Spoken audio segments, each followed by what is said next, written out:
Well, hey, folks, welcome back once again to Topic Africa. This is Chris coming to you live from central Pennsylvania. No, not central Ohio. I'm back in Pennsylvania. You may remember last week in a very interesting and somewhat bizarre technological achievement. We did manage to get a stream going with Braam van Straaten, former Springbok and Southern Kings coach, and now involved with the recent Bermuda Tens. It was quite an epic event. Braam had a hard time getting on. We finally got him on about halfway through the program. Then we went the program a bit longer. But I was in a hotel and I could not get things to work properly. I eventually did get them working properly, but that was after that stream. So what we wound up doing is I talked to him with my mobile, and I projected my mobile looking at the camera at the screen, so you could hear me talking in the background like a discombobulated voice and no body, and you saw Braam on the Braam on the screen. So there you go. Well, today we're going to follow up with a proper discussion and conversation with Braam van Straaten, and we're going to talk about a little bit about rugby in general. We'll talk about the Tens, maybe even delve a little bit into, I don't know how much he knows about the women's game, but we just had the women's draw for the 2021 World Cup in New Zealand, so we'll probably talk a little bit about that if he's game for that. Anyway, folks, let me welcome my guest in here, a wonderful human being and a great person to have a conversation with, Braam van Straaten. There he is right there. Hey, Braam, how's it? Hi, Chris. Good to send them. Yeah, it's been an eventful week. So yeah, it's been good. Luckily, now I'm back home with my mom. So I'm visiting her in Great Brook River down south. So it's really good. Thanks for having me. No, it's a pleasure having you back. And well, let's get right into my excuse for asking you to come back on, which was a legitimate excuse, but it gave me a good reason to get you back on so quickly. You were involved with this effort called Care for Kings, Care, the number 4, Kings.co.za, I think is the full thing. Yes. Yes. Okay. Yes. Now this is to let people know the Southern Kings rugby franchise was unceremoniously and rather suddenly, from the perspective of staff and players, went into liquidation, bankruptcy in September. I think September 19th was the date or thereabouts, and caught everybody off guard. Yes, it was not a nice time. I think for some of the players, I still think they struggle to get back on their feet. But yeah, it was just one of those things that happened, and all of a sudden, I found myself doing a little video saying that we're definitely not going to stand. We're definitely going to stand our ground. We're not going to go away, and we will definitely ask some questions. And what has been incredible about Care for Kings is how many people has come together to assist us in getting funds and doing a memorabilia auction. And as we talk now, there's a wine auction going on on www.careforkings.co.za. So it's been amazing. It's been a bit of a roller coaster ride. I've had a really interesting week down in the Cape. I went down there to go and collect all the wines and get all the Springbok boys to sign it, and some old Springboks. So an incredible eventful week. Such incredible people that I've known, but again showing their hearts to the Care for Kings campaign, and that was fantastic. Hank has just put the link in there, Care for Kings. Thank you very much, Hank. Appreciate that. Hank is up in the UK, so thank you for putting it in there, Hank. Yeah, no, so I just have this one very serious question. You're an honest, straightforward guy, but did any of the bottles of wine fall off the truck on the way home? I'm just saying. No, I had a really good ride. I had to go really slow because my little Polo Cross was on the 2 back wheels all the way from Cape Town to Mossel Bay, close to the Great Brook River, close to Mossel Bay. But yeah, it was a really good ride. Just such a satisfactive couple of days for me. Sometimes you go out there, you're trying to campaign to raise some funds, and sometimes you go, wow, it's actually quite hard work, but wow, it's so rewarding. Just the amount of smiles, the amount of congratulations and pats on the back, and says, well done, keep on going. We really stand for what you're fighting for, and that's amazing, and that gives me more energy to do this for a long time. Yeah, no, I think it was a and see, this is the thing. It's great when you speak multiple languages, you realize that sometimes that phrases don't get across. But that's kind of at least an American euphemism when I say, "Did anything fall off the back of the truck? Did anybody take a few bottles?" Is what I was getting at. Well, as we're sitting here now, all the wine bottles is in my mum's living room at the moment, so it's stacked here. There's some really good ones here. Let me have a look one. Yeah, this is a very special bottle. Yeah, one that Peter Steff the toy signed. So there's some really quality wines. This is a Magnum, quite nice and big, 1.5 liter. So yeah, this will definitely don't go to waste. Okay. Well, I've definitely got to get on the site, like I said, if I win any of the auction, you guys are gonna have to hold this stuff for me till I get over there for a visit. But because the shipping costs will just eat us both alive. But no, that's awesome. I was about to ask you, but before I ask the question, let me continue on a little bit. So just explain, and then you can tell people further in detail. But Care for Kings is an effort to raise funds to help the players and staff. And people often forget about the staff. I mean, people who work for franchise that run around taking care of things, the physios, the folks who clean the locker rooms, the folks who do the staff work, the planning, the scheduling, the travel, and all that. So it's for the players and staff to raise money because, like over 3 million other South Africans, they were just caught in the lurch with no employment and just kind of like dumped on the street, essentially. And that's kind of the situation they found themselves in. So that's kind of what it's all about. Is that correct? Yes, Chris. I mean, we've got 52 families that's been affected. We've had numerous guys got other opportunities. Some of the guys went with me to Bermuda as well, 12 guys. So yes, we've still got a large portion of probably 31 people that hasn't been paid since the 19th of September. But as we're doing these fundraisers, we'll make a payment. It's not a lot of money, but at least they know that there's a little bit of hope.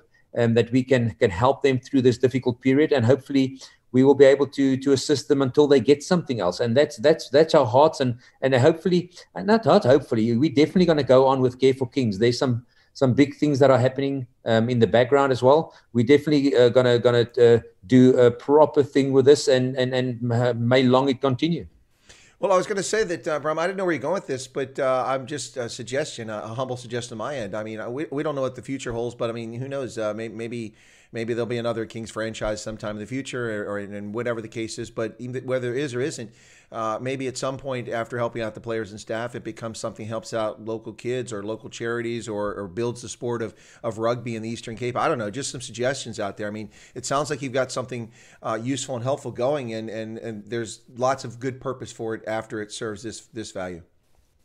No, definitely, Chris. I think that in the long run, hopefully we can make big steps and make big differences in these people's lives. Not only the people of the Kings at the moment that has gone through the liquidation, but everyone in the community of the Eastern Cape. That is my heart, and hopefully we can get to that. So yes, there's some project that will run side by side with Care for Kings, and yeah, hopefully. No, I can't say hopefully. It's definitely going to happen. We definitely going to make a massive difference in the lives of these people. This is for me not just the players and staff, but everybody in the Eastern Cape, so that we can at least bring a little bit of hope where people see no hope, where we can engage with people on different levels to be able to support them throughout their campaigns and whatever they want to do. So hopefully, and again, not hopefully, we're definitely going to be able and hopefully be in a position to do that in the near future. And yeah, that will be an incredible story to tell. So yeah, definitely really, really happy where we are. And just want to thank all the people that get involved, people like you that gave us some airtime and got the story out there. So yes, we are very blessed in that regard, and long may it continue, as I say. Well, no, it's not a problem at all. Listen, as I said before, Braam, I'm really glad that one of my viewers pestered me about getting you on.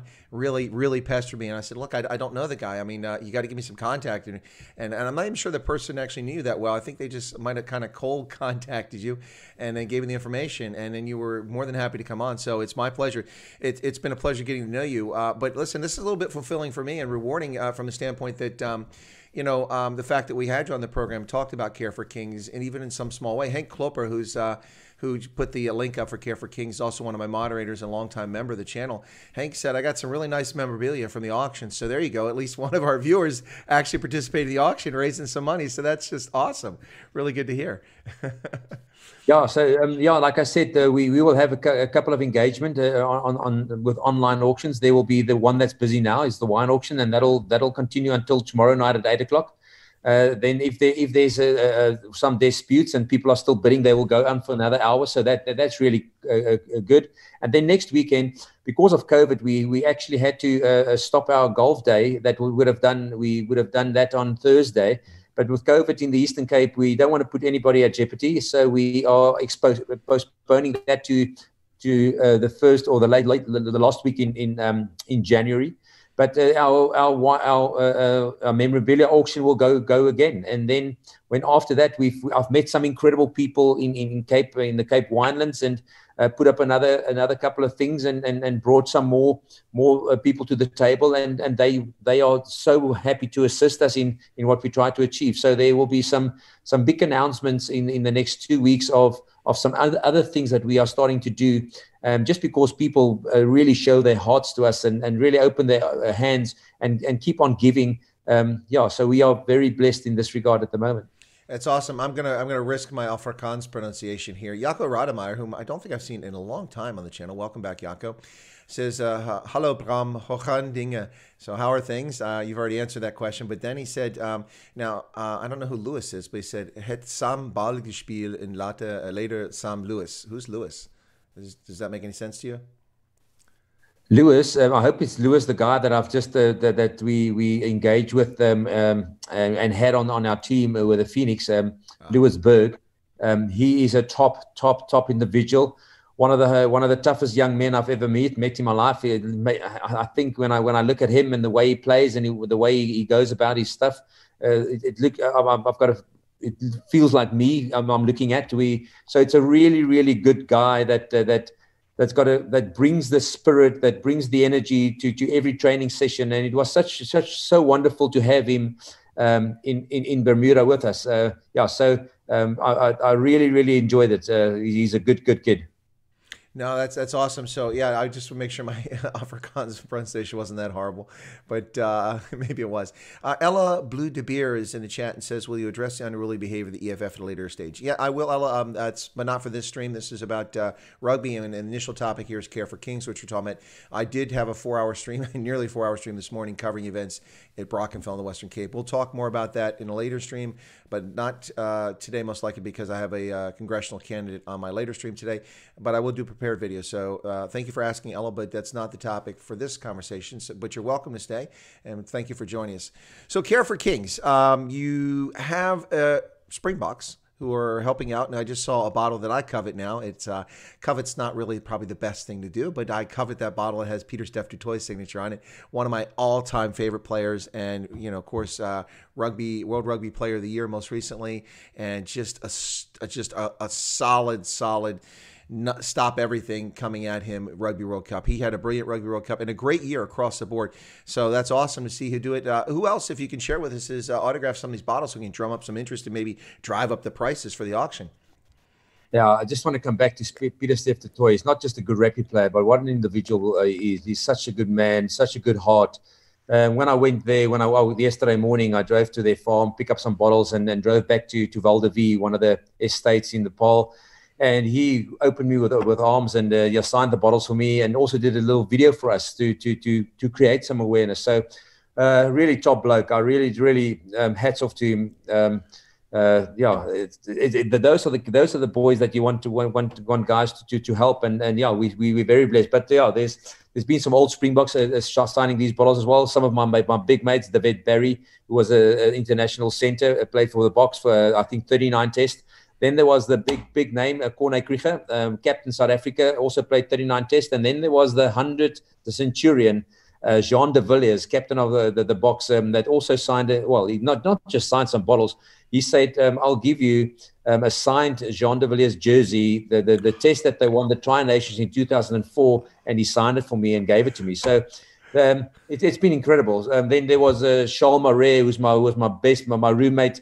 We knew each other like brothers. He signed a couple of bottles, and yeah, there was Brayton Polser, Kobus Wiese, the big man himself. Oh, yeah.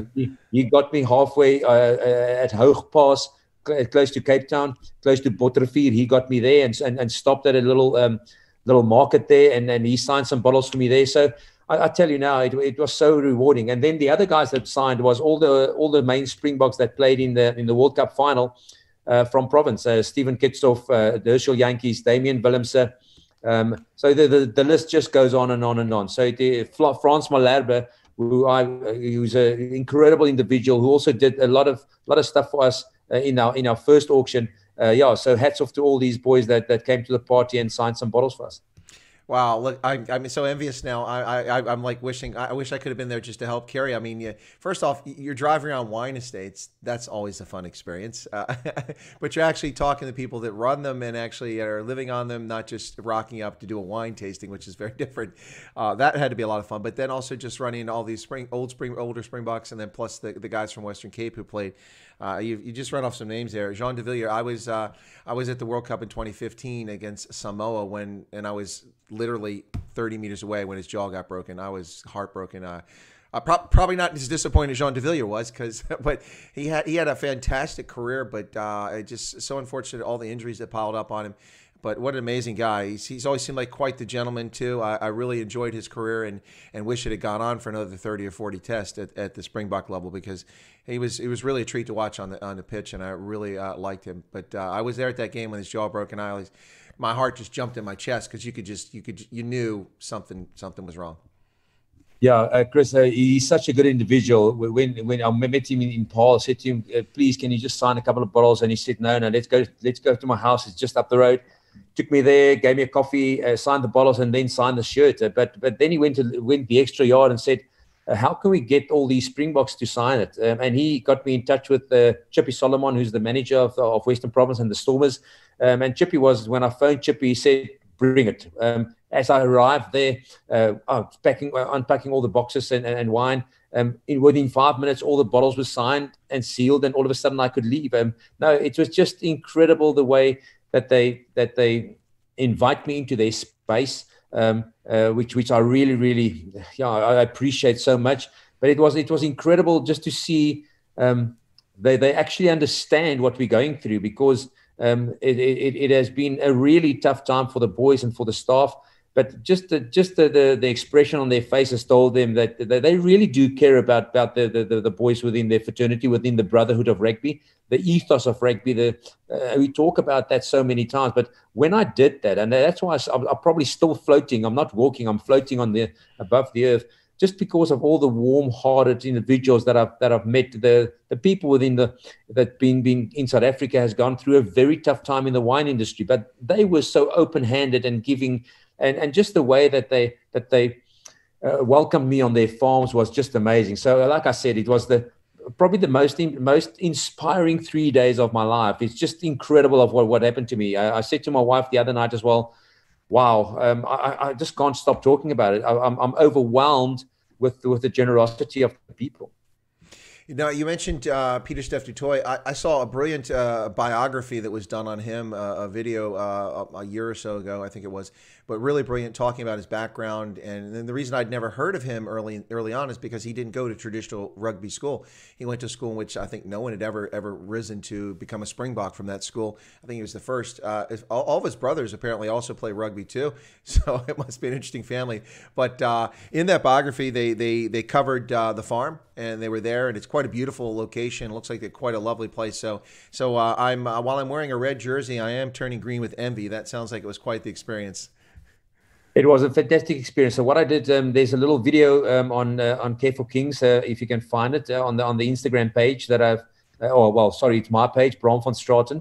If you go and have a look there's a beautiful little video that I made of the farm and where he's done the support for Care for Kings campaign, and yeah, so it came out really nice, and he gave me the thumbs up, and I posted it on Instagram.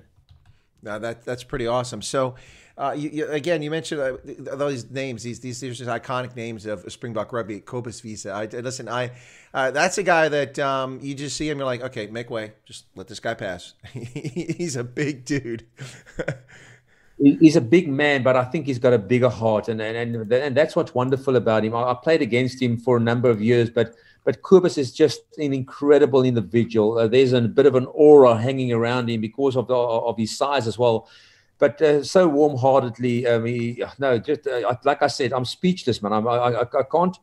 You know, sometimes you think you know people, and then all of a sudden, the way that they respect you and the mutual respect between each other and the way they go about it was just unbelievable. Like I said, I'm a big fan of all these boys. They are incredible individuals, good people, and yes, they weren't too bad rugby players as well.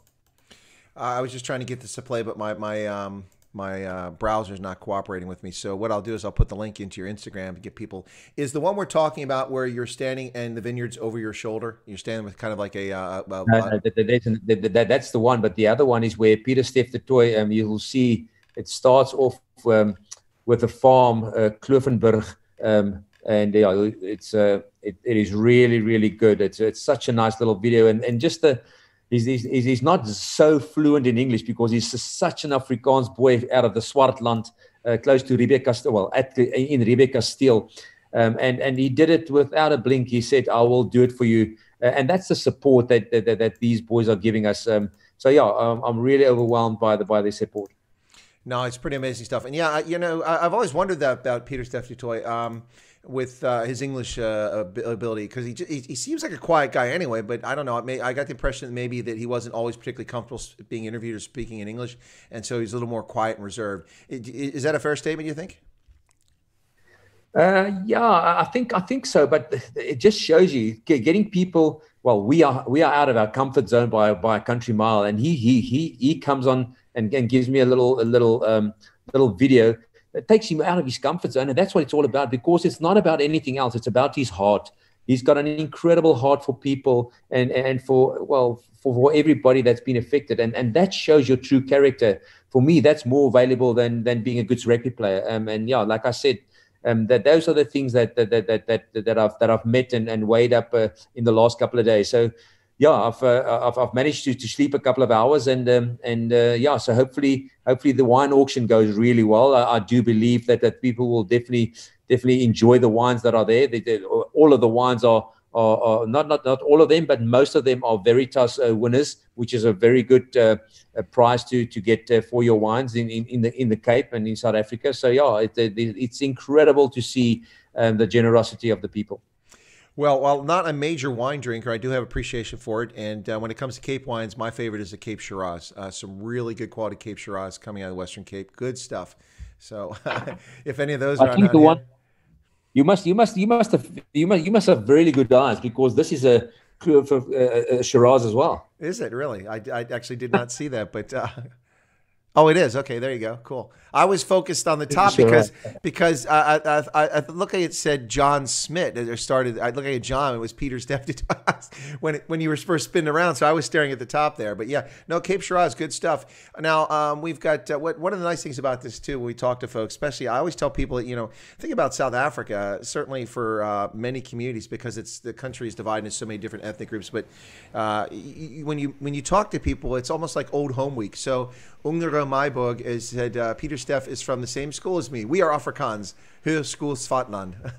So there you go. You run into people that know each other. It's really fascinating stuff. I really enjoy that. One of the nice things. I mean, whereas here in the States, there's 330 million of us. The odds of me having a conversation with someone on one of my streams that I went to high school with or I knew is pretty slim. So not likely to happen. But just a little bit more. You did say, if I heard correctly, that Franz Malherbe and also Herschel Yankees signed bottles for you. Yeah. Like I said, Frans Malherbe, the big man himself, he's such a good. He's got a wonderful heart, such a cool demeanor. When he gets on the field, he's a bit of a different beast.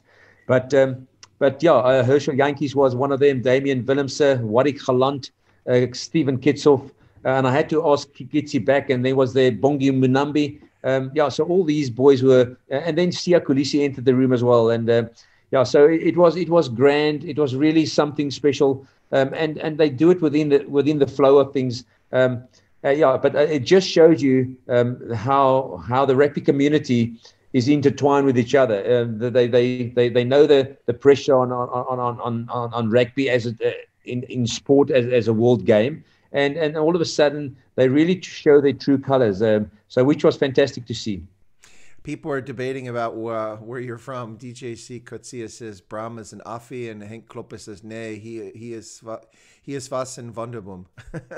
Yeah. So both of them are right. Exactly. That's why I was chuckling. I was schooled at Wonderboom, but I was a teacher at Affi. So yeah, I really enjoyed my time at both. I still in touch with a couple of friends that I went into matric, grade 12. And then, Office was fantastic. I had an awesome time there. One of the best rugby schools in the country. It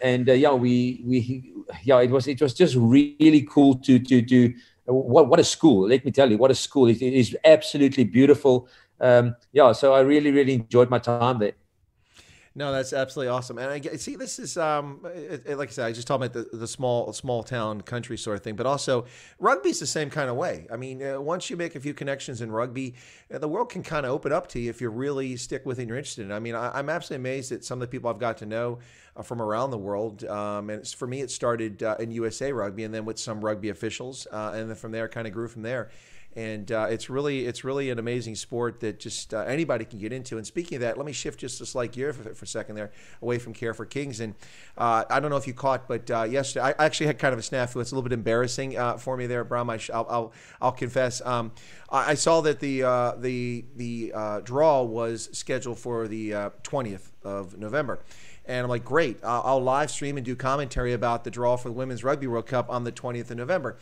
But I was so busy doing other things, and I knew that it was in Auckland, but my brain didn't kick in because I know that it's another day in Auckland whenever I'm on. So I scheduled it for today at 1 p.m. my time. It was 1 p.m.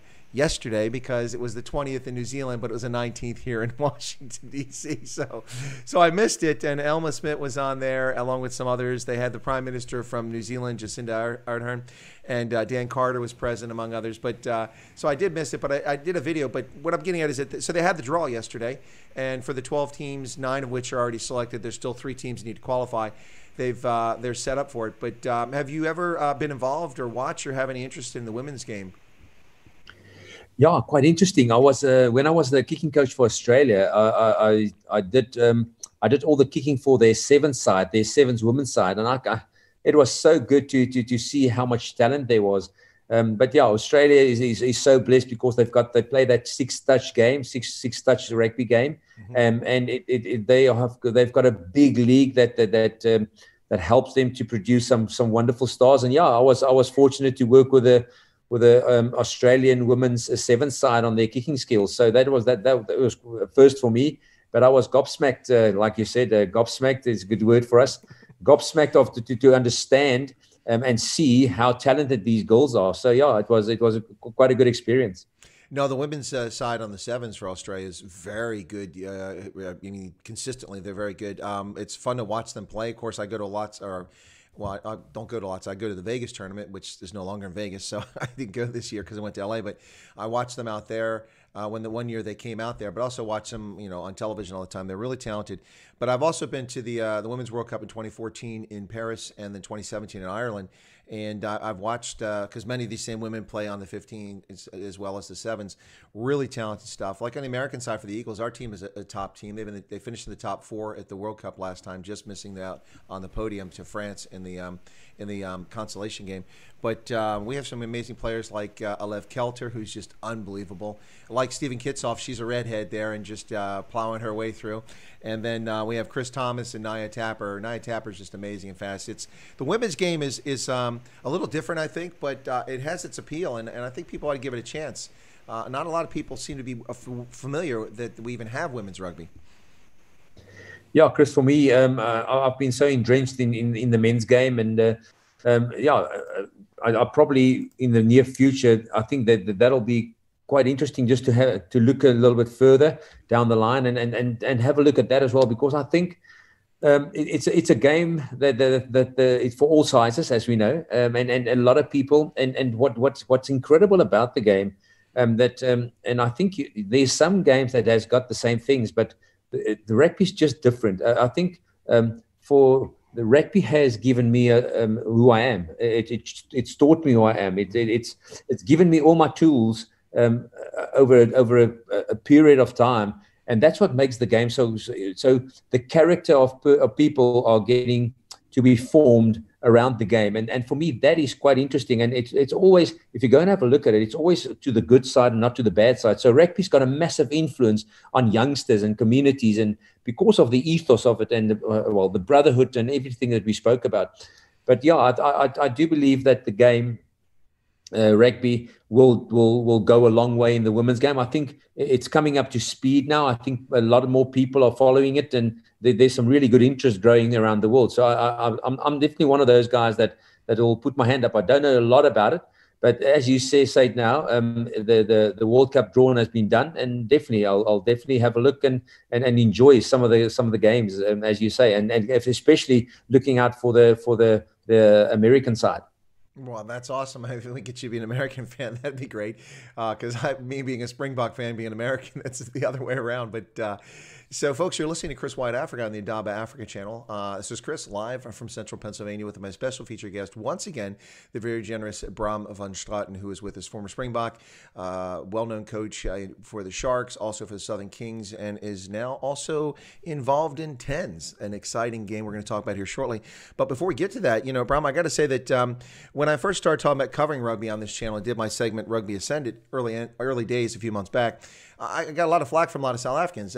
Women don't play rugby, certainly not in South Africa. Well, guess what? 2 new debutantes in the next World Cup next year, Fiji women and South Africa. The South African women have qualified and will be participating in the Rugby World Cup for the first time in history. That should be exciting and maybe get some more exposure for the women's game in South Africa. Yeah, no, definitely. I think, as you say, it will be their first time, and it's fantastic to come in as an underdog. Will be a good thing. But I think the people that are looking after the women's game are very capable in South Africa, and hopefully they will do really that. They will make us proud. So yeah, I'm looking forward to that. No, it should be pretty awesome. I'm also pretty excited about to see them out there. I've seen the Sevens team because they were at the Sevens World Cup in San Francisco, and they were okay. But I'm looking forward to seeing the 15s because I've never seen the South African women's 15s because, of course, they're not going to be covered on television and not going to be shown outside the country most likely. So looking forward to that. It should be fascinating to watch all those guys come out there. But, yeah, good stuff.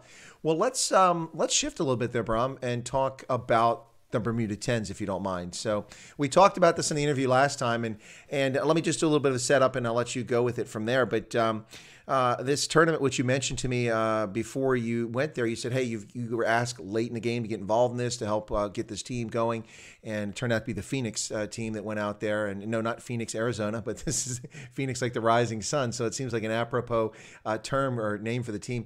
And they went out there and participated in the inaugural Bermuda Tens tournament. And it was kind of strange because you couldn't have spectators for the first couple weekends because of the corona restrictions in Bermuda. But then at the end, you did have a limited number of people, and it kind of added an element to the game having some spectators there. But quite an interesting tournament with lots of players from 15s and from 7s. Dan Norton playing for the London Royals. Ben Foden, of course, former England national side player on the 15 side, but now plays for Rugby United New York, my favorite Major League Rugby franchise. And you also had Dylan Fawcett from USA Eagles playing out there. And then we saw Cecil Africa, who had retired from the 7s, and there he was out there playing. But you got involved with this team, went out there, and there's some very interesting rules and different aspects of it. There's 10 guys to a side.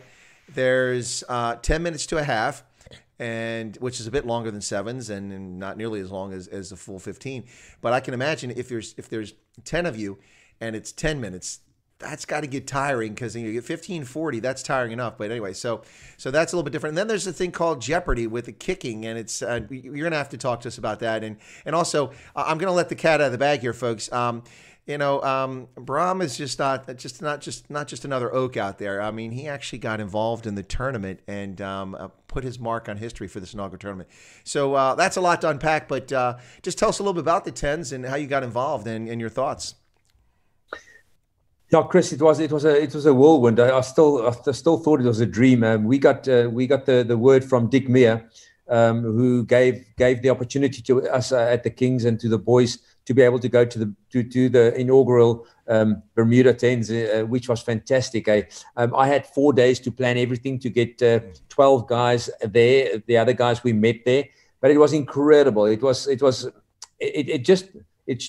just one of those things that should have happened, and everything just fell so nicely into place.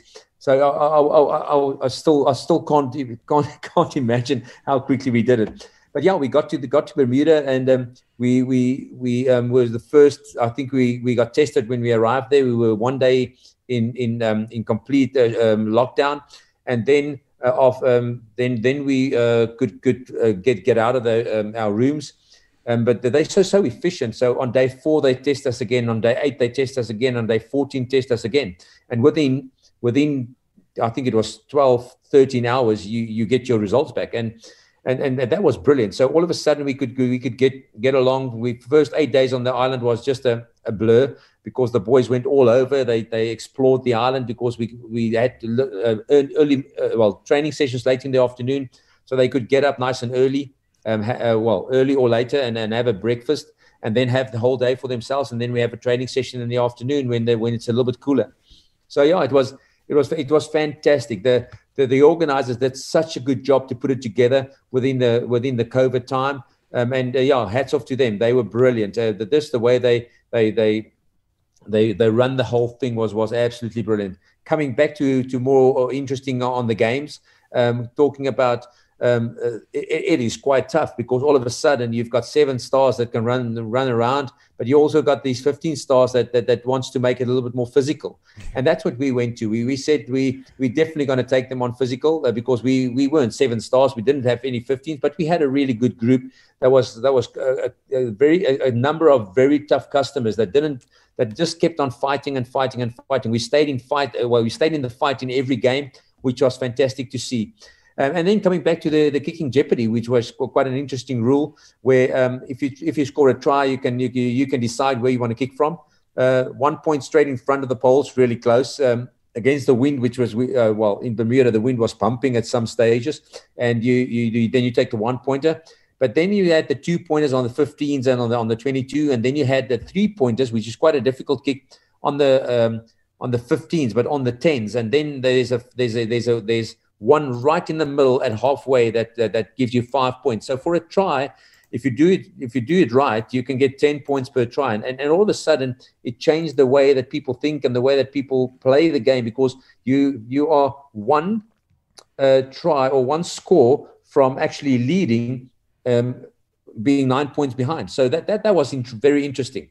And eventually, like you said, something happened, and I put my name in the history books, because I was the first guy, at the age of 49, to kick a penalty goal in professional rugby, and the first penalty goal that was kicked in the tournament. So to actually get rid of the Rhinos and beat them in the quarterfinals.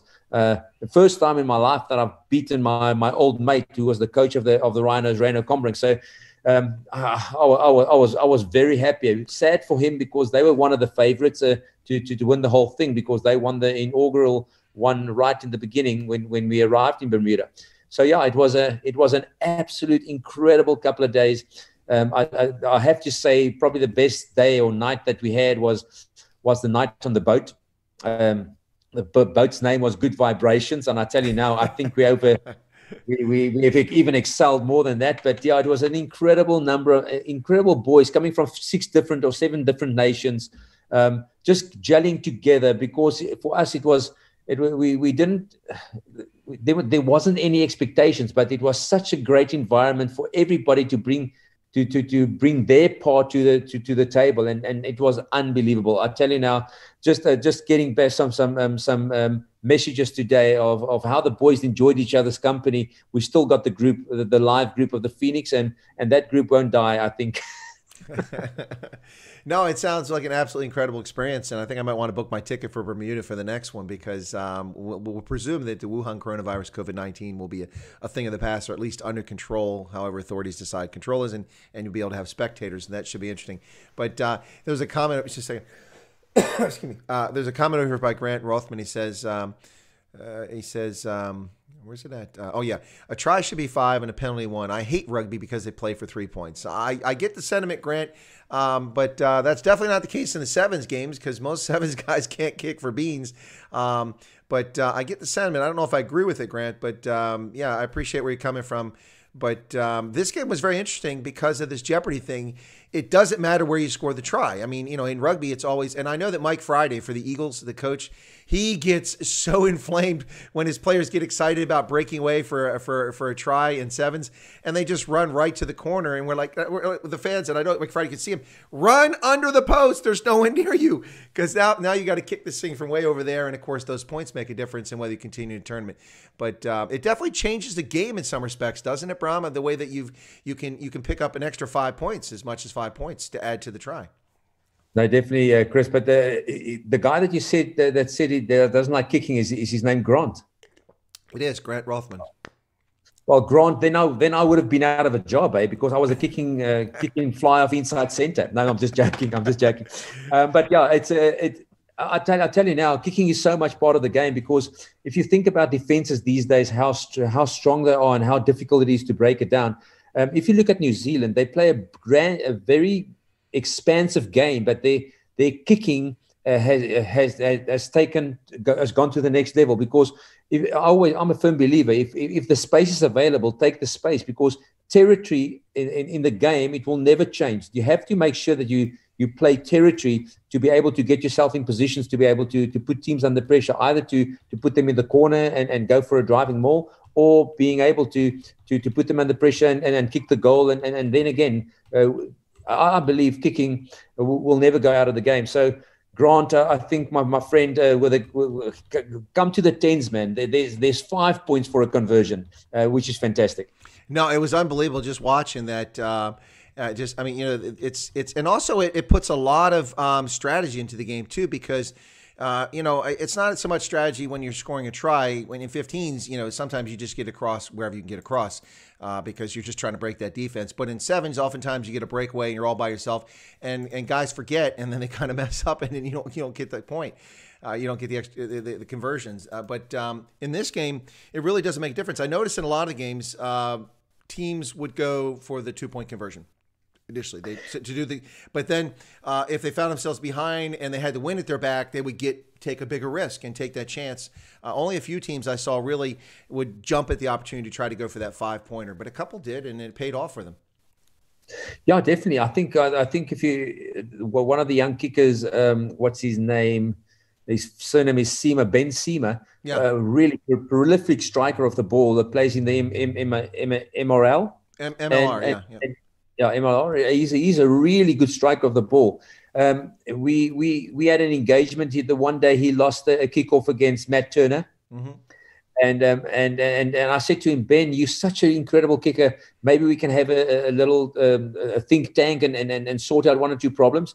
And he was so open to it. So that's why I take my hat off to some of these youngsters, that they are still teachable. They still want to learn, which is fantastic to see.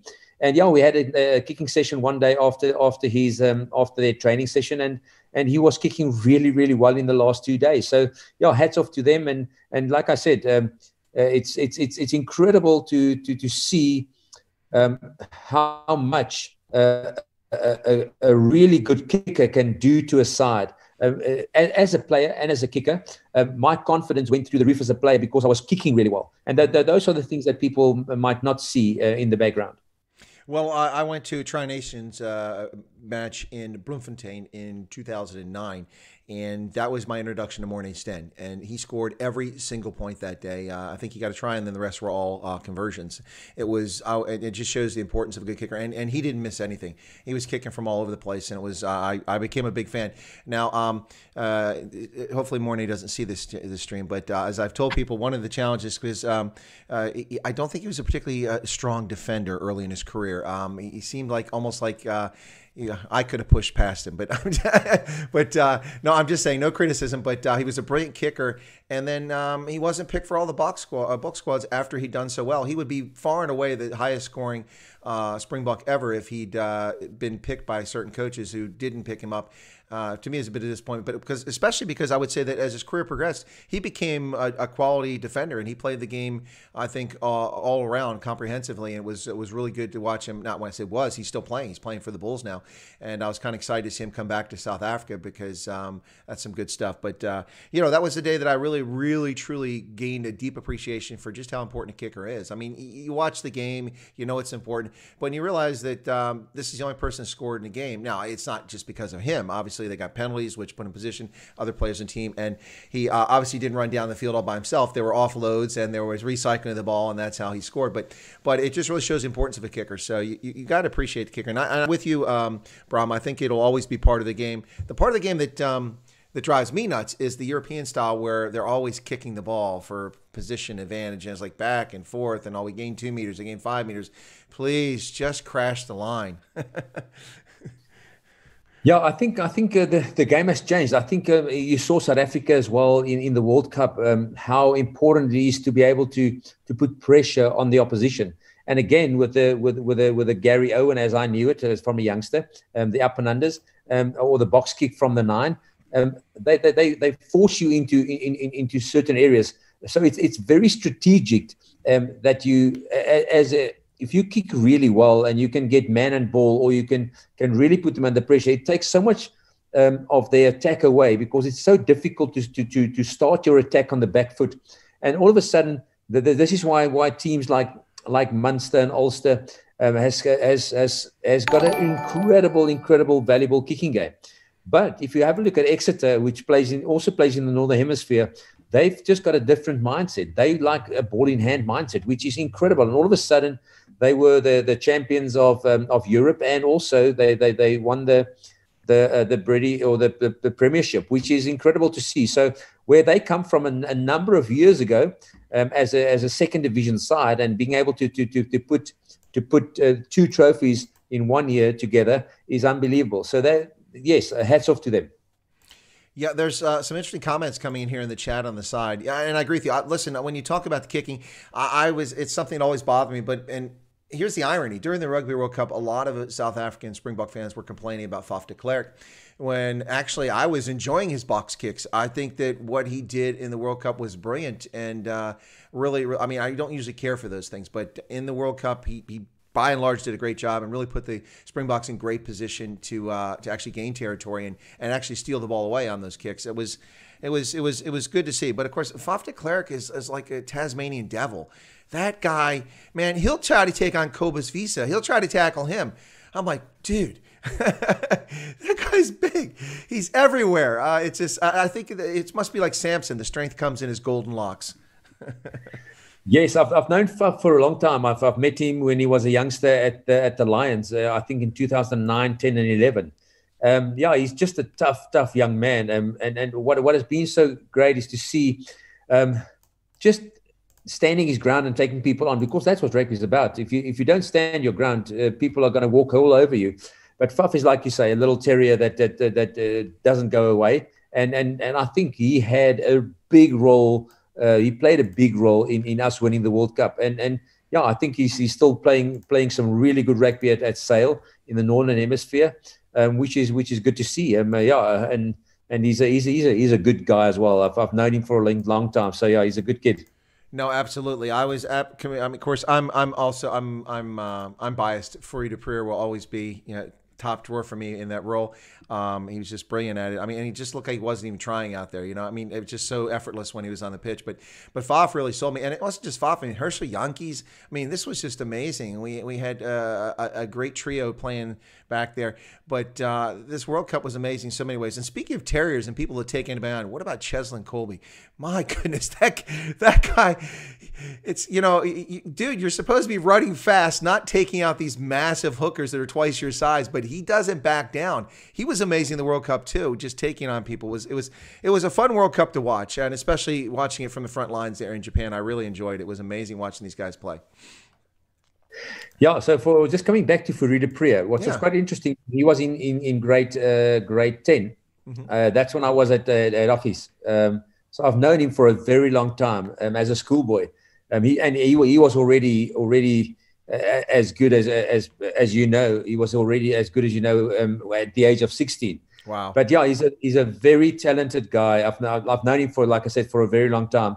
And he's not just a talented rugby player. He's also a very talented golfer. Him and Victor Matfield the other day won the Super Sport Invitational, which is quite interesting. So yeah, he played on the last day in quite severe winds. He played a 2 under par 70 on Pearl Valley, which is unheard of. So yeah, it's quite interesting to see what a good sportsman Fourie du Preez is.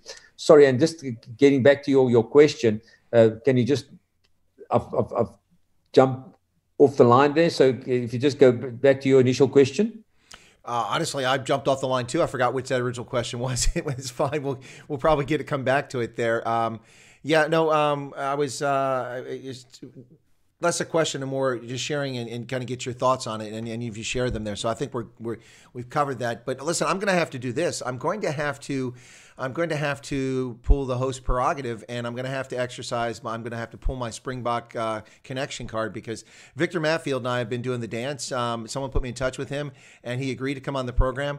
But he's an incredibly busy guy. What with their business, and also every time I get in touch with him, it's like every 5 days we have a conversation on WhatsApp, and then we never get it scheduled. But I hadn't even thought about asking Fourie du Preez to come on the channel. I may have to see if I can't get Braam to reach out to Victor and Fourie for me. But no commitment there, no obligation, no expectation. I'm just sharing it. Some stray voltage thoughts coming out of the head there. Anyway. No, I think Fourie will definitely do it. He's now also a little bit involved with the Bulls. I think Jake White pulled him closer to work with the nines and the tens. So yeah, it looks like he might get back into a small coaching role. But yeah, he's just a clever player that I think if you lose all that intellectual property, it won't be good. So yeah, it's good to have him involved in a certain way in South African rugby. Well, there were a few questions. Let me get a few comments and then a couple questions here. One was a question for a long time ago, which I didn't get to, and I'll get to now. And then ones came more recently. But DJC Kotsia said, Braam invested a lot into the future of SA Rugby on and off the field. And then he says, I'm just assuming from this, I missed that red BMW next to the rugby field. I'm guessing you must have had a BMW at some point. My word, that was I have to tell you the story about this BMW. It was quite interesting. I got sponsored the BMW, and then the people that sponsored the car got liquidated, and I had to take the car on myself. But it was such a big car, and I never thought, okay. So all of a sudden things went quite pear-shaped, and I had to pay. And what happened is I was sitting at the bank manager to pay this thing off and trying to get a loan, and my phone rang next to me, and I looked at my phone and I say to the bank manager, sorry, man, I don't want to be rude, but can I take just this? He said, no, you're more than welcome. And on the other side of the phone was a guy called Nick Mallet. He said, Braam van Straaten, sorry, this is Nick Mallet. Franco Smith has pulled his hamstring. When can he be in Cape Town? And I said to the bank manager, just wait a second. I'll speak to you in a couple of weeks' time. And that was it. So all of a sudden, things went totally the other way around. And yeah, I become a Springbok and played for the Springboks. And yeah, the red BMW was history. Isn't it interesting what people remember? That's fascinating. So this was a question from a long time ago, probably about 30 minutes ago. So my apologies for not getting to it sooner. It's a good question, but I think we know the answer. And if I'm wrong about the answer, I'll be surprised. But someone asked earlier, they said, so what are your thoughts if ever offered the opportunity to be a coach with the Springboks? Would you take it on? That will always be something in the back of my mind. As a kicking coach or as a head coach, yeah, I've got big dreams. That's one thing. I've always dreamed big, and I'm chasing my dreams as I'm sitting here, because part of this dream is the journey that life takes you on, and for me, that is the beauty of it. So. The Care for Kings campaign is close to my heart, and we've been working on that. But that will be part of the journey to wherever I go, and that's what I like about the being in this position. Is I'm a big guy of faith. I believe that I'm here for a purpose. I'm not sure how long, but as long as I'm here, I'm just going to follow my dreams and chase it as long as I can. Well, I will say this. I don't know what will happen, or certainly that would be awesome to see that happen. But I will say that I have to confess that it appears that either you or Henneke have borrowed each other's hairstyle. You and Henneke Meyer seem to have the exact same hairstyle. So maybe that bodes well for the future. I've known Henneke for a very long time, and he's been my coach when I was down at SVD in, I think it was 1997. That's a very long time ago. Yeah, so Henneke, no, he's a really good guy. I think he's just bought a house down in Great Brock River, probably 5 kilometers from where my mom lives. He's great. I ought to try to get him on the program too. I was a huge fan. I was very happy with his selection as coach. I was also very unhappy with his unceremonious departure. I'll sort it out for you. I'll get him onto your show. That's brilliant. Because listen, here's a secret for people who enjoy Chris White Africa and appreciate the rants that I do on my Straight Voltage streams. And I do them in part just to make an emphasis, but also because people seem to enjoy them. But here's a little secret. I take my inspiration from Henneke Meyer in the coach's box when I rant. That's brilliant. Absolutely true. So there was now this a couple people noticed the photograph in the background there. Part of the photo is exposed. I don't know if you want to talk about that or not. We can move on if you don't want to. But there's a lovely couple photographs behind you on the wall there, and a couple people asked about that. Okay, you don't mind talking about it then. That is beautiful. Yeah, so those two people there, the one on the left is my mom, and the other one is my father. My father died five years ago. Mm-hmm. His name is Oom Jaap. No, Oom Jaap was quite a character. He's an incredible individual, incredible hardworking man. I think that's where I got my hard work from, just my mindset and the way I go about things. My mom is at the moment somewhere in the house. So yeah, she's just been busy. So she's been living here on the little plot close to Great Brock River, and yeah, it's incredible. My mom and dad were so entwined into my sporting career and also in my coaching career, and wherever I went, they made the effort to get there. So yeah, we are very blessed. We are 4 kids. And there's some pictures there of all the others, but yeah, it's been incredible. We are such a good sporting family. My sister was a Springbok softball player and a junior Springbok netball player. Yeah, my brother played behind Joost and Conrad Breitenbach. He played for Northern Transvaal a couple of games. So yeah, we are a really big sporting family. That's awesome.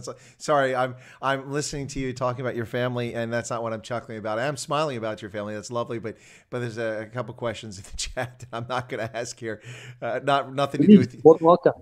No, it's about the kneeling and the BLM thing, and we'll save that for a little bit later if we get to it. But Rudolph Kitching asked a question. He said, "So, what are your thoughts on Peter Grant as a player? I imagine." Peter who? Peter Grant. Well, Peter Grant was a really top player. I as a youngster, I knew when he started playing for Province that he's going to make it big. Really, again, one of those incredible individuals. Much better. Well, he's a good rugby player, but it's such an incredible individual and a good person. Really enjoyed it. I was lucky enough to play in that Corne Krieger benefit game at Newlands against the World 15, and Peter Grant was the guy on the bench. So yeah, it was really good to see him eventually become a Bok as well. Such a great individual, and he had such a good career. So yeah, really good to just to think about what he has done. But again, like I said, a really nice guy that played a bit of rugby. Yeah, no, I enjoyed watching him on the pitch as a fan. It was good to watch him. He really had his heart in the game, it seemed, watching him from the stands and watching him on television. DJC Kotsia says, Nas is boss. Obviously, we're talking about Nas Botha there. And I remember as a young man, that's why I went to Loftus Versfeld to be able to go and watch Nas. He was just unbelievable. If people think there are some good kickers in world rugby, go and have a look at Nas. He was just unbelievable. If you think, and again, I think Nas he didn't know that he was so good. But if you these days, if you look at his kicking, how technically superior he was to everybody out there, he was just a freak, man. He was just a very, very talented guy. and became Springbok captain and numerous other things. But yeah, such a good guy, and that was the reason I started playing fly half and loved the game. Weekends that he took us to Loftus, which was really good. Really that's where we grew up on weekends. The Brew says you still play rugby. Brew's 44. He played one game with his old boys and was broken. Listen, I still played rugby at the age of 50, so come on, stop making us older than we are. But the Brew, speaking of the Brew asked a very good question. He says, in your opinion, who are the top 3 rugby players currently out there right now? Well, that's a tough one. There are so many talented rugby players, but maybe I'll add a little difficulty to it. But before you answer the question, very quickly, folks, you're listening to Chris Wide Africa on the Indaba Africa channel here on a special feature on it is Friday, isn't it? Yeah, it's Friday. Lekker Vrijdag. It's a beautiful Friday. Wonderful weather outside here. I got a smile out of him for the Afrikaans there. But my special feature guest today is once again the wonderful Braam van Straaten, who's with us, former Springbok, and we're talking about a number of things. Care for Kings. We briefly talked about the Women's Rugby World Cup, which is upcoming next year. We've talked about the game itself, and we're having a bit of fun with it. But so I'm going to make the question a little bit harder for you, Braam. Let's do this. Top 3 players worldwide, and if any of them are Springboks, or all of them, then you're done. But top 3 players, and then after that, the top 3 Springboks. How's that? Let's try that. Is that for now, current, or well? Ever? No. Let's not do forever. This is currently. So why don't we say we start at the end of the World Cup, because this year's been a wash. Okay, let's start at the World Cup. For me, at the moment, just very current. Nicolas Sanchez. What an incredible game he played against the All Blacks. Oh yeah. I just wanted to get that off my chest because he's such a good guy as well. So it was incredible to see Argentina beating the All Blacks for the first time after everything that they had gone through. So I know Mario Ledesma really well, and he's an incredible individual, very passionate guy, and you could see how emotional he was at the end of that game. Yeah, so I'm really stoked for them. But let's go back to your question. I think Peter Steptoe showed that he's one of the best players in world rugby in his not only in his position but as an individual. Mm-hmm. The other one that has done exceptionally well, apart from the last game within the World Cup, is Owen Farrell. He's been a household name and one of those really exuberant players that is the consistency that he goes and the confidence that he oozes in his game. He's again one of those guys. And then there's a little of a chuckle up between Bowden Barrett and Cheslin Colby, because I think Cheslin has got I just think Cheslin is one of those unbelievable. He can turn a game on his head unexpectedly. He's just one of those guys that does things out of the ordinary that you don't see from anybody else. So yeah, those are the guys that comes to mind. But I tell you now, there's some big players out that I've left out. Dwayne Vermeulen, Andre Pollard, and the list goes on. Frans Malherbe, and then you go look at the bomb squad as well that came on in the World Cup. But yeah, there's so many players, and if you have a look at what happened for Australia, not a big guy as a flank forward, just unbelievable. So yeah, I can keep on talking for quite some time, Chris. There's some incredible players, but that's just my thoughts. No, those are great. So Peter Steph du Toit, Owen Farrell, and then a tie with Bowden Barrett, Cheslin Colby. I think that's a brilliant selection. There are so many players out there. Julian Sevilla is very popular out there for the All Blacks. He's done some amazing things as well. But no, I think that's a great selection right there to go with. But I must say, in the interest of full disclosure, I've been very happy the past month or so because the Wallabies beat the All Blacks and now the Pumas beat the All Blacks. I'm loving it. It's like McDonald's. I'm loving it. It's good stuff. Sorry, do I sound a little overjoyed to hear that the All Blacks have been beaten? Yes, I am. I love New Zealand, but I do not like the All Blacks. Oh, my goodness. Anyway. And it's not animosity built out of any particular thing other than the fact that they win all the time. And I have a hard time taking a team seriously that names their team after a color or or the color of their jerseys. The All Blacks, the Blues, the Reds. Come on, man, get a real name. How about the Sables or the Cheetahs or I don't know, the Pit Bulls, something, a real name. I do agree with you. It was just incredible to see. The euphoria of the people in the stands, the team or the part of the team that was dancing in the stands with their blue shirts, and just the joy that they've experienced. But I think we won't realize it now, but the impact it has on the people in Argentina that is going through a very, very rough time. Mm-hmm. I just think that little bit of hope that these boys created goes a long way. It's just been incredible. So I'm stoked for the Argentinian boys. Well, I have to agree with you. I mean, look, we can give two examples. One is more poignant than the other, but both are merited in South Africa's case. 1995 World Cup victory, unexpected, out of nowhere from most people's standpoint. Maybe not for the Bucks who played on it; they thought they could do it, but no one else thought they could do it. And it really united the country for a period of time. It actually lasted a while. Now the euphoria over 2019 has faded quickly, unfortunately, because of the COVID-19 nonsense. But that did unite a nation, at least briefly, once again. And what I love about rugby is it unites people. Whereas a country wins the soccer FIFA World Cup and people are tearing up the streets and knocking things down and getting in fights. But rugby really can unite people. It's pretty cool. Now, Braam, you mentioned Nicolas Sanchez. Listen, I have to say something about him, too. I found him to be an incredibly exciting player and a guy whose heart is on the field. You could just see it. I mean, even when there's no play going on, you could see the guy. I don't want to say scheming. That doesn't sound right. But he's plotting. He's thinking. His heart is really into it. I've never seen him, take it easy on the pitch. And I watch the Pumas quite a bit because, of course, they play in the America's Rugby Championship. And whenever they play the All Blacks or Wallabies, of course, I pull for them. But no, it's great to see him on the pitch. And I guess you were referring to when they beat the All Blacks that game. I haven't seen that game yet, so I just saw the score afterwards. But I found him to be a fascinating player myself. Yeah, he scored all the points in the game. Scored a try and kicked the conversion and all the penalties from some of them were from halfway, 56 meters. The one on the angle.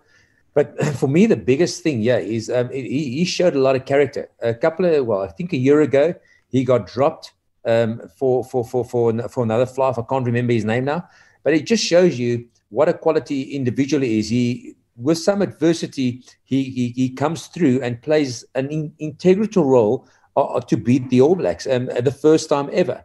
And that for me shows your true character. Even when you're down and out, that's when you stand up and show what you're all about. And that is what life is all about. So some people, and I've seen a little video about a girl, I'm not sure, I think in the UK today, that was quite emotional about.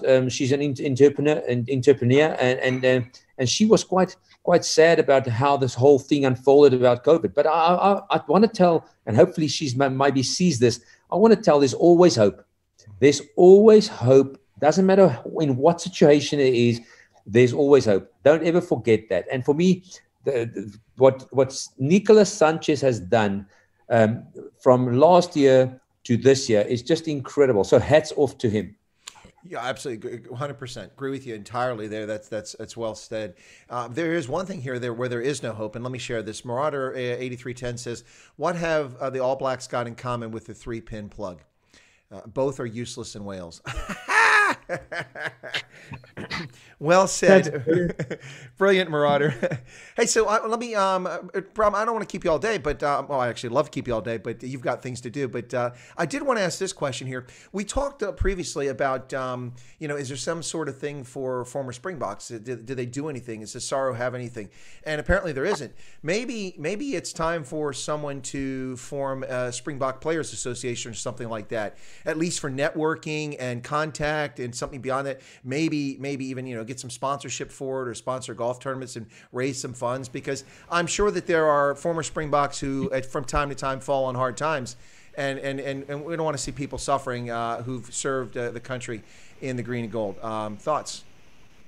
Yes. I'm actually smiling when you're saying this, because that's been our thought pattern We started off with the Care for Kings campaign, and this might get a lot bigger than we ever thought, a lot bigger than we can imagine, because for the Care for Kings campaign will spill over into Care for the Game, and where we want to make sure that what happened to us never happens to any other code in South Africa.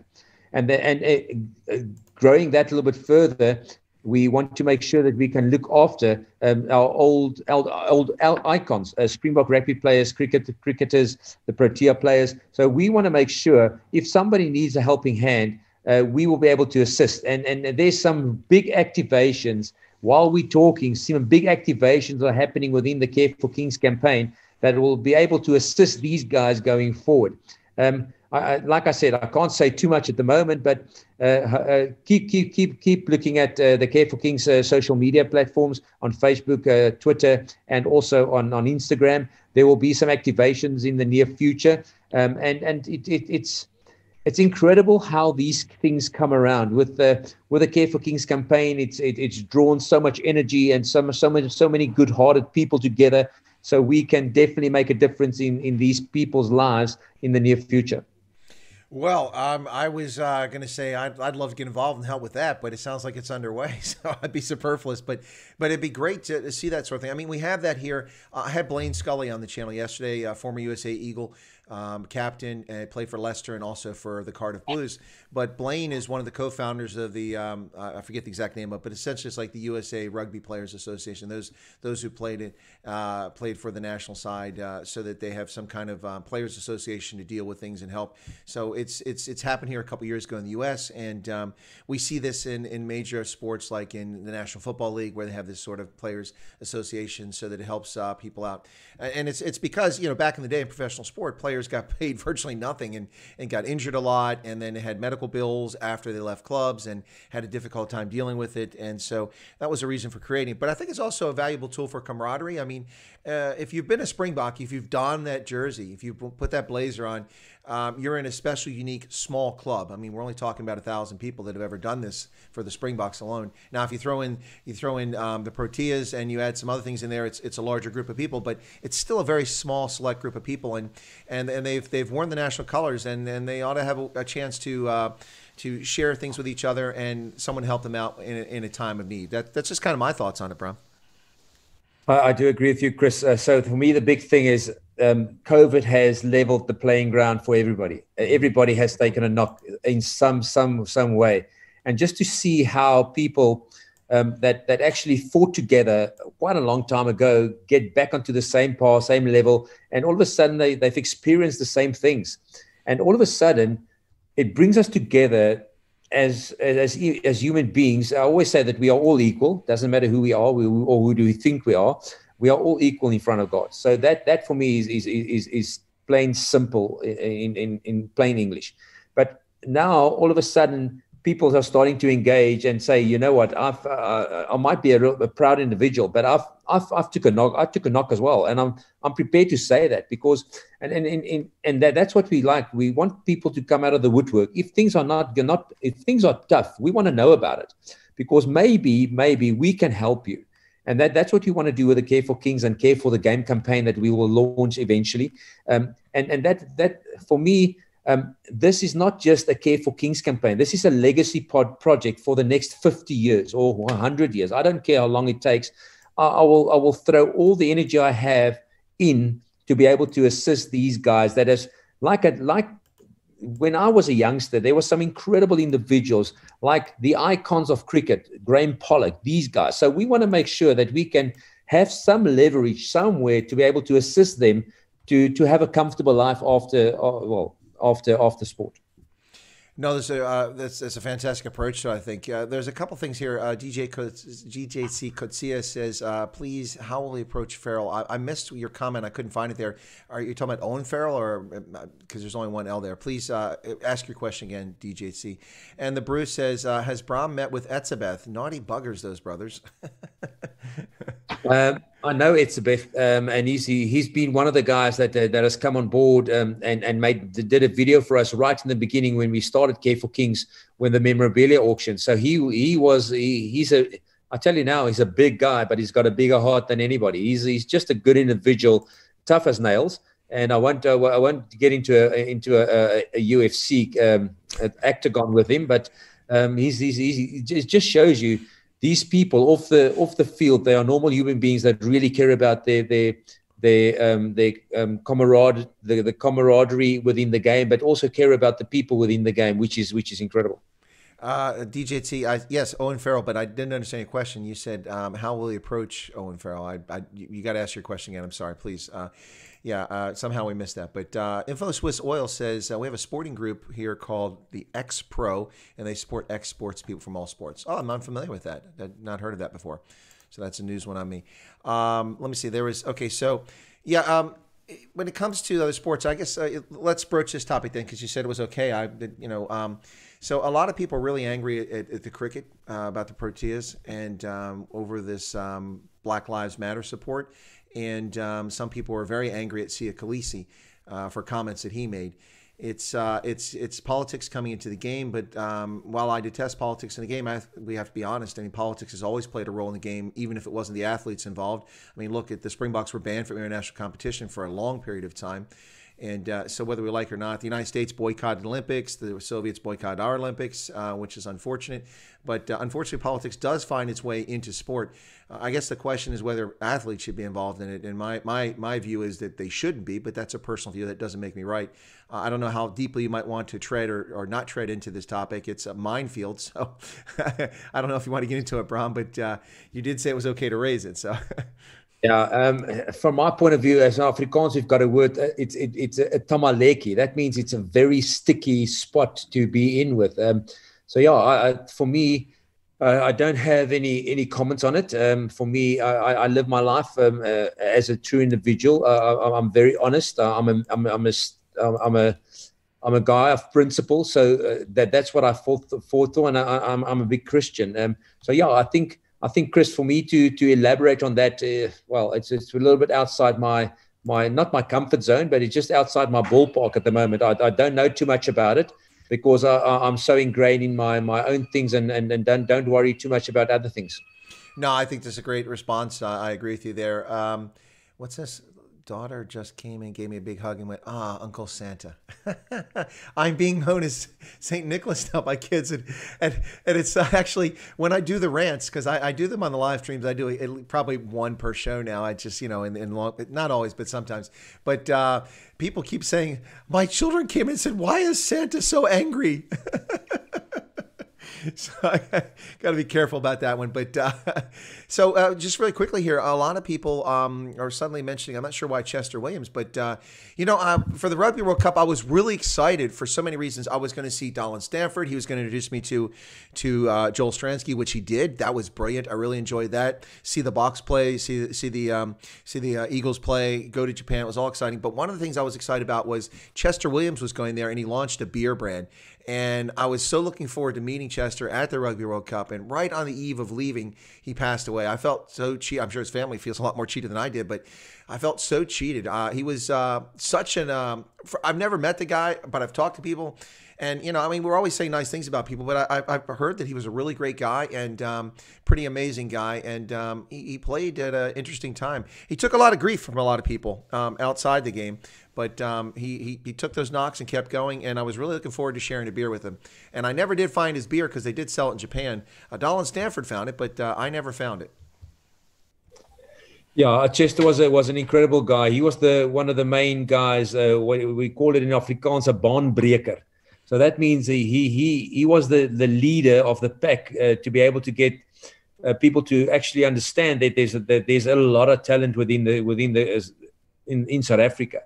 And for me, he was a good guy. He was humble. He was incredible. He was an incredible player as well. I've played so many times against him when we played against Province, and he was on fire every time. So yeah, a great individual, but a great player. And it was sad to see him pass. And it was quite funny for me. The number of that 95 World Cup, number of them has passed away already. And it's so sad because I think having the legacy of being a World Cup winner, you want to live your life for a long time. So it's not just for people to remember that, but for you to really enjoy it. And he was taken too early. Yeah, he was. He used Van de Westhuizen and others on the team that just gone well before their time. Really, really sad to see. Now, I felt cheated. Obviously not by Chester. He had no role in it, but by fate. I really felt cheated because I really look forward to meeting him. It was going to be exciting, and to have a beer, whether it was good or not. I didn't really care whether the beer was good or not, but just to have his brew there, and it would have been really awesome. That was the one disappointment for the World Cup, but I mean that was beyond all of our control, and I'm sure a lot of people were. But again, taken before his time. Croy Thompson, who's from the Caribbean, and says, Chris, with COVID setting all the rugby on break, do you think the Bucks could actually use the experience of the isolation period to use this to their advantage? I'm going to answer it, and then let's get Braam's take on it. No, I don't. I don't. I'm okay. I'm not in South African rugby, so when I criticize Saru, I don't have to worry about anyone in Saru being angry with me. But I don't think that they've used the time particularly well. I don't think the authorities in South Africa use the time particularly well. And I honestly think that by and large, the Springboks are further behind than other national sides. They're not participating in the Rugby Championship, which is now renamed the Tri-Nations, which really irritates me because it's not the Tri-Nations. The Tri-Nations includes the Springboks, not the Pumas. So no thank you, but they've called it Tri-Nations. I have a bone to pick with that.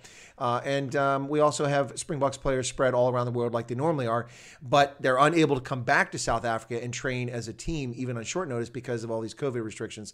So I think that the Springboks are in worse shape than they should be, and I think they're going to find themselves at a disadvantage when they finally get back on the pitch. Braam, any thoughts on that? I couldn't have said it better. It was brilliant. I think if I try, I would mess it up. So now I'm echoing what you're saying there, Chris. It was absolutely superb. Well, that's very kind of you. Thank you. Well, maybe when Koba's Visa is tired of broadcasting, I can fill in for him. Exactly. No, brilliant. No, definitely. Can I put my hand up for you to? I'll second that, definitely. Well, the one thing I'll never be able to do is I'll never be able to replace what's his name? Hugh Blom. I get his name wrong. You know who I'm talking about. Hugh Bladen. Hugh Bladen. Yeah, Hugh Bladen. Oh, my God. The guy's just a legend. But I have it on good authority that he's pissed every time he's broadcasting. He's completely schnockered. I think he's a very happy individual. But I've met him so many times, and he's always been the same. He's just such a good guy. And those are like I said, those are the kind of people that we would love to get as our Care for Kings ambassadors, people that has made a massive dent within the game.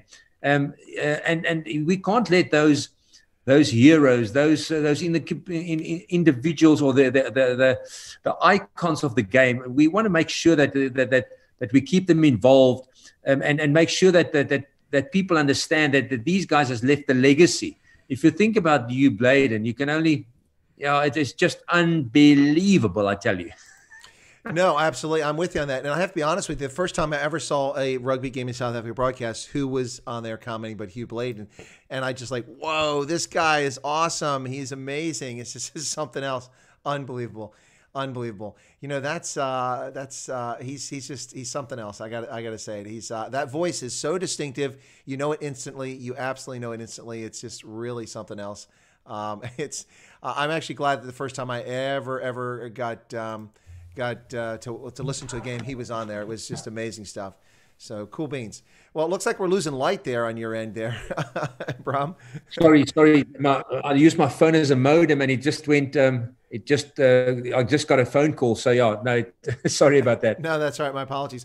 What's this? Croy says, I believe Victor Matfield was also two Rugby World Cup. No. Victor only got one Rugby World Cup. He won in 2007. In 2015, they didn't win it. In 2011, they didn't win it. He came back in 15 out of retirement to play, which was pretty cool, watching Victor Matfield come out of retirement and go play in the World Cup. I really enjoyed that. But no, he's only won World Cup, one World Cup. We did have a two-time winner on the team this year, though. Franz Sten, I believe it was, who was on the 2007 team and was again on the 2019 team, which is pretty awesome. That's got to be a pretty awesome experience to win it twice. Once is amazing, but twice, gosh.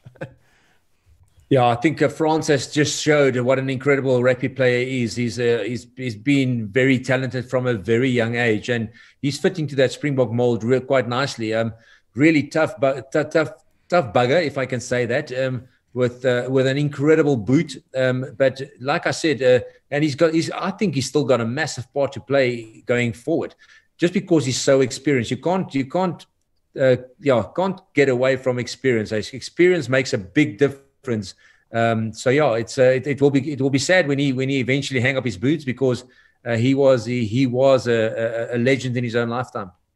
Well, and I agree absolutely 100% with you there on that one. But I've got to add this too. You know, when you talk about things that make a difference, I've always told people one thing about rugby is you can have all the talent in the world and have a losing side. You can have a team that can disappoint, and not to pick on Stuart Lancaster. I'm not saying he wasn't the right coach, but a coaching change can make all the difference in the world. A coach can make all the difference. I mean, look at England and how they crashed out in the 2015 World Cup, in which people expected them to wind up in the final because it was a home pitch and they were going to do well, and they did not perform well in that World Cup. And nothing against Stuart Lancaster, who I know, and so I'm not attacking him. No one infer that, please. But Eddie Jones comes in there, and it's a completely different story. From his approach is different, and look at them just go like gangbusters, tying the record for consecutive wins in a row. And then I just have to say, I mean, look at the Springboks, not to pick on the previous coach, not to pick on Alistair, but he was dealing with a lot of things from sorrow as part of what was going on. But Rossi came in, and as I argue for the 2019 World Cup, I don't think that all of the best potential Springboks were picked for each position, but I cannot argue even for a microsecond with the selection that Rossi made for a team. He built a team out of talented players and the right players at the right place at the right time, and I think he milked the best talent out of so many players. And look what we got. We got a Rugby World Cup championship out of it. So I think coaches can make an incredible difference. You were also a coach in rugby, and I'm going to hope that you second my thoughts on that and think that coaches make a big difference. I do believe so. But again, just coming back, I've known Stuart Lancaster from my Leeds days. So he was the academy coach when I was at Leeds. And I think it was just too early for him. He became a really good coach, and now he's the director of rugby at Leinster. And if you have a look at Leinster, how well they've done in the last couple of years with him at the helm. So sometimes you go through certain cycles, you don't get the rub of the green, a little bit of luck here, a little bit of luck there. But yeah, I think he was a good guy. Talking about the other coaches, Alistair had a number of things against him. I think it was a group of players that got to the end of their careers that wanted a swan song to win that 2011 World Cup in New Zealand. That didn't go according to plan, as they got beaten by Australia in that quarterfinal. But yeah, a coach makes a massive difference. I've just heard some podcasts, and it's a fine balance. You need to understand when you're a coach and when you're a friend and when you're a dad. So those are the things that we need to understand as coaches. But yeah, I've loved every minute of it. It's sometimes it goes your way, sometimes it goes against you, and those instances makes you either makes you or breaks you, and those are the big things that we had to talk about. If you're watching the Zoom there while you were chatting, Braam, that was a salute. Someone just became a member on my site, a paying member. So I always offer salute as a sign of respect. So that's what that was. Yeah. Well, I just want to try and get a light on here because it becomes quite dark. Or maybe I'll just walk outside. Be careful. It is South Africa. Yeah, but I think yeah, there's a little bit better. That's fine. Okay, good. Yeah, that is a little better. Well, let's listen. It's been an hour and a half. You've been a fantastic guest once again. But before we close out, I do want to remind folks that the Care for Kings auction is ongoing. It's a worthwhile cause to help out the staff and players who played for the Southern Kings. Hopefully, maybe they'll rise like a phoenix again too at some point. Maybe we'll see if that franchise will come back. That would be awesome to see. And not that I was ever a supporter or fan for the Southern Kings, but if they ever did come back, I think I might be a supporter now, especially since I have a Kings jersey en route. So, but if they ever come back, so listen, folks, check out Hendo, if you could put in the link again, or Hank, the link for careforkings.co.za. Put that in there so people can go find it. Sign up for the auction, and you can bid on things. Some of the Kings memorabilia is still coming up, but the wine is there now. You want to get that bottle of Shiraz, Cape Shiraz, that has Peter Steph Dutoit's name on it and signature. You better hurry, because it might be a bid from Chris Wyatt for that bottle of wine. So let's. I want to wrap up as usual, but give you a chance to share what you'd like here. And again, open invitation anytime. You're welcome back on the channel, Braam, if you'd like to come on and maybe we talk about Care for Kings, or if any other developments take place, or just want to have a braai without anything cooking. We'll just kind of sit here here like we're having a braai. It's really a conversation when you come on my channel. So I'd love to have you back on. But any final thoughts? And of course, but I'm going to put you on the spot now because you did say you get Henrik and Meyer on my channel. So now I'm looking forward to that. But any comments? With a braai, there's always a beer, so we have to have beers as well. We can't fake a braai. We can maybe fake a braai, but we can't fake a beer. Hey? Okay, but I have to share with you. This is that I get a lot of grief. I've had alcohol on the channel one time. We had a Friday evening. We relaxed, and no, it's not a problem with alcohol, but I got a lot of grief from South Africans because I have what's called schussbier, and a schussbier is a German thing in which you mix Coke with beer, and they're just horrified by that. They said that's just out of bounds, and I got a lot of grief. And some of my longtime viewers still remember that from back in like May, I think it was April and May, and they give me grief about it all the time. But if I have to, I'll just drink it without the Coke in it because I'm drinking good quality German Weizen. I'm a bit of a beer snob. In Southern Africa, I refuse to drink anything other than Windhoek Lager because it's brewed by the German Reinheitsgebot. But yeah, no, we can drink a beer. Absolutely. We'll do that next time. That sounds like it'll be fun. But so any thoughts you can leave us with here? Maybe something about Care for Kings or just some, you're a really hopeful guy and it's always nice to hear from you. So maybe just some good thoughts for folks because, COVID's kicking people's bums and we're going to get past this at some point. Just hang in there, right? Yeah, definitely. The one thing that I've realized, we can do a lot more when we hustle. We need to be busy. We need to make sure we engage with people all the time. And for me, that has been my saving grace.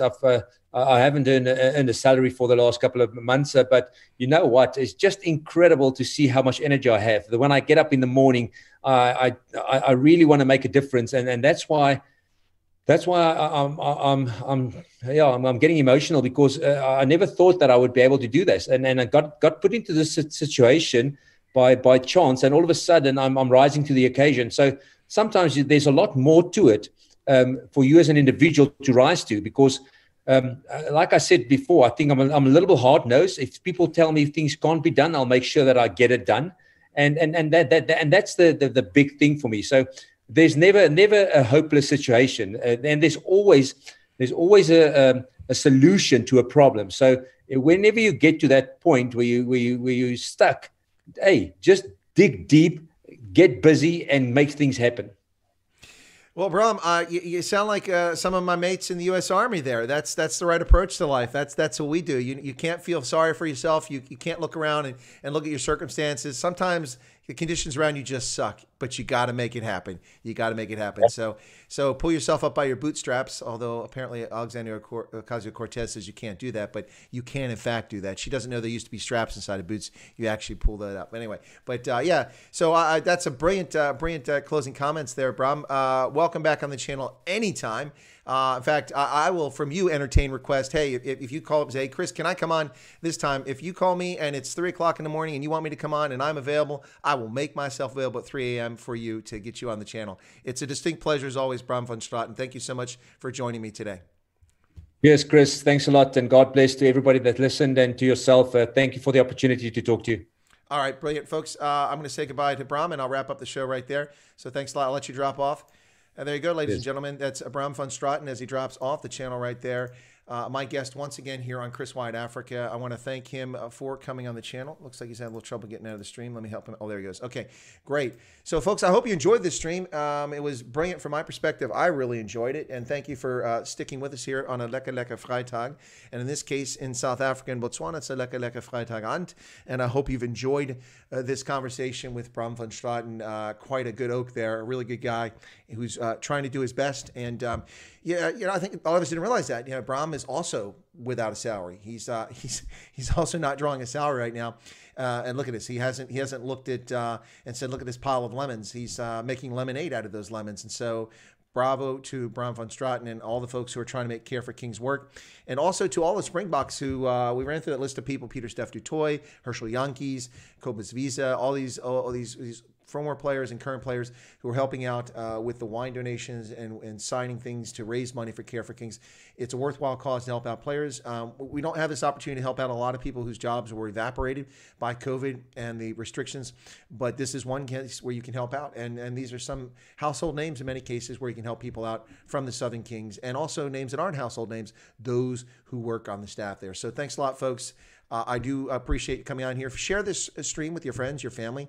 If you want, you're welcome to share it on Facebook or Instagram or Twitter or any social media where you know folks. Braam is a fantastic guest and quite a good person. So I really enjoyed this one once again. And as you see here in Chris White Africa, it's less an interview and more of a conversation so that people get to know those people around the world who are of interest, particularly those who have an affiliation with Africa. And that's really what it's all about. So I want to thank you all for tuning in. I'll be back in a couple of hours. Excuse me, in which time exactly an hour and 55 minutes, and I will have Dasha Pruitt, the Republican conservative Russian immigrant, political refugee from the Soviet Union who came here at the age of 10, grew up in the U.S., and ran for Congress this year in southeastern corner of Pennsylvania.